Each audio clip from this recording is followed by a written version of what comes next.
Just minutes from the Washington State Capitol building and the halls of power, lawmakers watch helplessly as Olympia's homeless crisis on state highways head in the wrong direction. It's not going to change.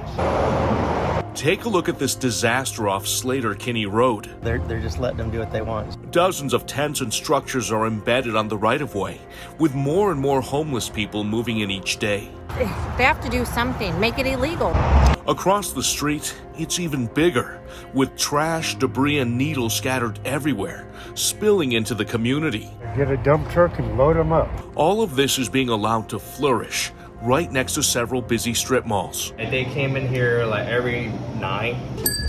Tony Wynn owns Saigon Fusion 8 and says because of this gigantic encampment, Pretty much anything that they able to take, they take it. businesses nearby are dealing with a spike in thefts, drug overdoses in bathrooms, and many customers are now just staying away. Have you complained to the city? Have you called the police? We call, but they can't do anything. The security guard patrolling the Hobby Lobby parking lot asked me not to show his face or use his name, For the most part, they stay on that side of the fence. but says drug dealers in luxury cars are constantly pulling up and preying on these lost souls. The drugs are the issue. They've got a supply and demand. I just got here a couple of weeks ago. Allie Wilson invited me into her tent. Her friends passed out after smoking fentanyl. But it doesn't define who we are as people.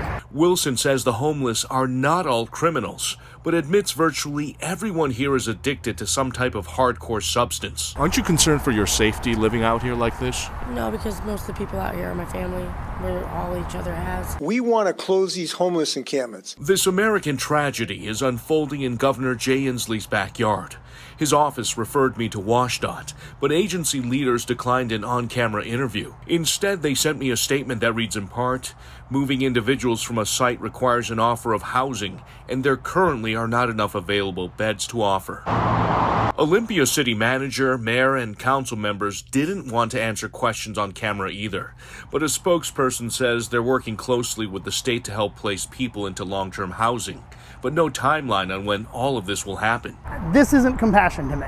While the state and city figure out what to do next, simply walk over onto the Lacey side. We have absolutely different viewpoints on how it should be handled. This same stretch on I-5 is clean, tent-free, and Lacey Council member Lenny Greenstein says it's because they've empowered their police officers to enforce trespassing laws and make arrests. That is the difference. We have 67 officers here now. Along with enforcement, Lacey Police Chief Robert Almada says leaving the homeless in these conditions was unacceptable, so his agency got permission from WSDOT to take the lead. Finding out who they are, what they needed, and how we could help them. And says this process of building trust and relationships with the homeless made all the difference. And we work with service providers throughout the county, and we're able to find better outcomes for 75 of those folks. Many months later, the stretch of I-5 in Lacey remains clear. These are the documents. Independent journalist Candace Mercer covers local Olympia politics. I think it's a matter of exposing it. She says city leaders have taken their progressive ideology too far